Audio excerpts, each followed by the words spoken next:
Fim do marco temporal. STF define indenização para ocupantes de boa-fé. O Supremo Tribunal Federal, STF, finalizou ontem o julgamento que invalidou a tese do marco temporal para a demarcação de terras indígenas. Foram 12 sessões para julgar o caso. Na semana passada, por 9 votos a 2, o Supremo invalidou o marco temporal, mas a conclusão sobre os demais pontos debatidos ficou adiada. Na sessão de ontem à tarde, os ministros discutiram pontos que ficaram pendentes de julgamento e validaram a indenização a particulares que adquiriram terras de boa-fé.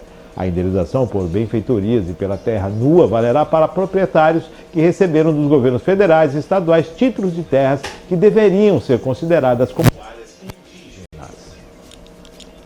A tese aprovada confirma a derrubada do marco temporal e autoriza a indenização prévia, paga em dinheiro ou em títulos de dívida agrária. No entanto, o processo deverá ocorrer em processo separado. Não há condicionado a saída de posseiros de terras indígenas ao pagamento da indenização.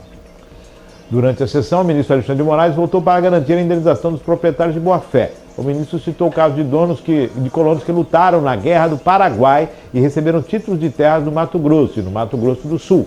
As terras estão em localidades que poderiam ser reconhecidas como terras originárias. Há situações em que nós não podemos resolver criando uma injustiça, afirmou. Para facilitar a finalização do julgamento, o ministro Dias Toffoli retirou sua proposta de voto para determinar prazo de 12 meses para o Congresso aprovar uma lei para permitir a exploração econômica das terras pelos indígenas. Pela proposta, a produção da lavoura de recursos minerais, como o potássio, poderiam ser comercializados pelas comunidades. Os indígenas teriam participação nos lucros. Havendo exploração legítima, autorizada na forma de lei, a ser aprovada, tem a convicção de que diminuirão muito as ilegalidades e a exploração concluiu. O processo que motivou a discussão trata a disputa pela posse da terra indígena a Ibarama, em Santa Catarina. A área é habitada pelos povos Xoquém e Cainguengue e Guarani, e a posse por parte da terra é questionada pela Procuradoria do Estado. A informação é da Agência Brasil. Duas situações. Lembra que você comentou aqui, quando a gente falou sobre marco temporal, sobre uma situação que regressa muito além da Constituição. O próprio Moraes afirmou aquilo ali quando falou dos colonos da Guerra do Paraguai. Guerra do Paraguai. Olha aonde isso foi alcançar. Olha a insegurança jurídica. Então tiveram que fazer uma colocação nisso, e daí o Toffoli determina que, na emenda dele lá, que na verdade teriam 12 meses para o governo aprovar uma lei para exploração. Como? Quem decide isso, você pode fazer uma indicação, você pode fazer igual os brasileiros lá, vai colher assinatura e vai pedir para alterar. E isso ele retirou do local. Nós estamos falando em legislar. Isso é legislação. Agora, você imagina, não tem problema. Vem cá, você teve que fazer um adendo ali para garantir que as pessoas que lutaram na Guerra do Paraguai, que na verdade agora são herdeiros que devem estar lá, exato, ou pessoas que compraram, né? E que, olha, não é assim, tem que ter uma indenização de boa-fé. Indenização de boa-fé? Márcio, olha que cara, Deus. Meu amigo, eu tenho uma, assim... Como eu consumo conteúdo de tudo quanto é lado, eu sou um cara que não tem o que fazer, fico lendo, né? Consumindo conteúdo. Fazer foi bom. Não, porque às vezes a gente deixa de estar no seio da sua família para poder se inteirar dos assuntos. E cara, eu vejo tanta baboseira. Mas é para poder parar a matança que tá tendo lá. Veja, seus ignorantes. O próprio ministro aí, o Moraes? Não, porque agora ele tem Toffoli. O Moraes, é que agora ele tem um apelido mais carinhoso. Xandão. O Xandão veio lembrar que estas pessoas aí que estiveram na Guerra do Paraguai têm que resguardar os direitos deles. Como você foi muito bem colocado, não é o cara que brigou lá na Guerra do Paraguai, deve ser o neto bisneto. Entendeu? Que é um herdeiro. O que comprou as terras dos caras lá. Que é um herdeiro. É um riquinho. O riquinho tem que... Veja como a gente é ignorante. Por isso que essa briga do marco temporal, cara, a gente não pode. O STF já tinha definido, o marco temporal não é uma lei, não é nada, é uma tese criada pelo próprio STF lá em 2009 para tentar pacificar ou criar um parâmetro para todos os processos de disputa de terra que estão ocorrendo. Se a lei não é clara... Vamos fazer um entendimento baseado na lei. Exatamente. Então o que o marco temporal falou? Olha, aqueles que estavam ocupando as terras na promulgação da Constituição 88 têm direito de reivindicar as terras indígenas. Ponto. É justo ou injusto? Veja, 88 são 30 anos para trás. Aquele que estava na posse em 88 e de lá para cá está discutindo, Na ele posse, tem direito. não na invasão. Não. Aí não vou nem entrar, Márcio, nessa questão de invasão e posse, porque a posse pressupõe uma ocupação, que aí a legalidade depende do ato. Aí é complicado. Sim. Então a posse, na propriedade civil, você transforma uma posse em propriedade através da uso capião.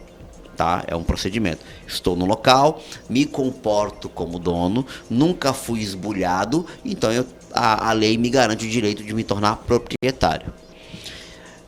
Veja, é uma tese, o marco temporal é uma tese. Isso já era para ter sido regularizado na Constituição Federal há muito tempo, uma PEC.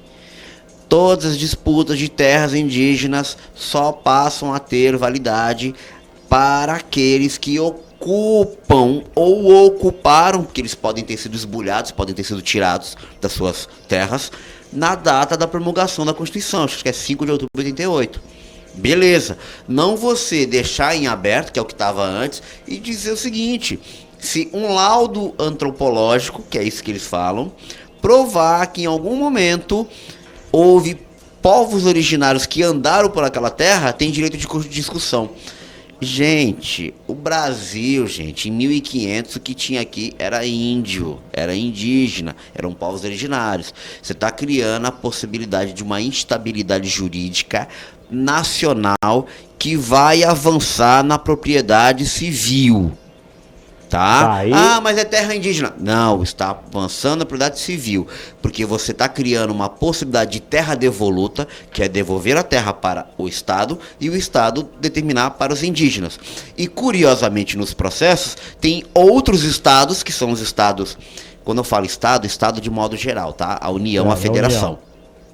E tem estados, como o Rio Grande do Norte, Rio Grande do Sul, que pegaram aquela terra improdutiva e concederam para a produção. Guerra no Paraguai, tá aí. Tá? Regularização fundiária é isso, gente. São áreas que são ocupadas por meio de avanço, como você falou, pode ser invasão ou pode ser milhares de coisas. Tomam posse, aquela comunidade vai crescendo ali e se torna não um peso, se torna algo para que o município resolva. E é interessante que a gente comentou aqui, o índio a gente tem que entender como um índio proprietário da terra ou um índio guardião da terra.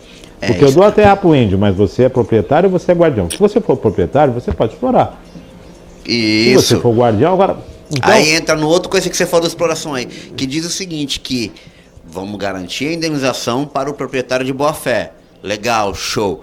Mas não estamos condicionando a desocupação da terra com o efetivo pagamento. Tá lá. Ou seja, ó, sai fora, vamos discutir indenização na justiça. Na justiça. A terra vai ficar improdutiva. Digamos que você é dono de uma propriedade que você recebeu lá do teu bisavô, teu tataravô, lutou lá na Guerra do Paraguai. Você herdou, isso aí. Meu pai... Você não pode explorar, e ela é sua, você não pode explorar. Você não pode explorar o que tem no subsolo. Agora, você sai da terra, ela volta para o Estado, que devolve para os indígenas, ou para quem que diz direito, e estavam querendo, já pode explorar. Retiraram, não pode. Esse é um ponto agora que foi aprovado pelo STF. Vamos para a próxima matéria? Aí outra coisa ali, rapidinho, Márcio, que é algo que eu sou favorável, é que todas as decisões de repercussão geral que são decididas no STF, deveria haver algum mecanismo que enviasse essa decisão para o Legislativo e virasse uma iniciativa popular para que se torne um projeto de lei, tá? Eles poderiam, de repente, mandar um zap. Gente, decidimos um negócio aqui, presidente da Câmara, levar lá e protocolar, presidente da Câmara, faz um projeto de lei aí da própria mesa, porque a Câmara Municipal, a mesa, né? Para não dizer que é de um, é de outro, não, todo mundo, a mesa, autoria da mesa, né? Autoria da mesa, vamos discutir esse assunto, mas não se discute. Entendeu? Então, estipular um prazo de 12 meses, aí você vai claramente contra a Constituição, porque se você fizer isso, o STF que vai mandar. Você não está mandando harmonia, você não está respeitando A independência, e a autonomia e a harmonia entre si. 10h46. Caramba, agora É muita coisa. os assuntos são demais, mano.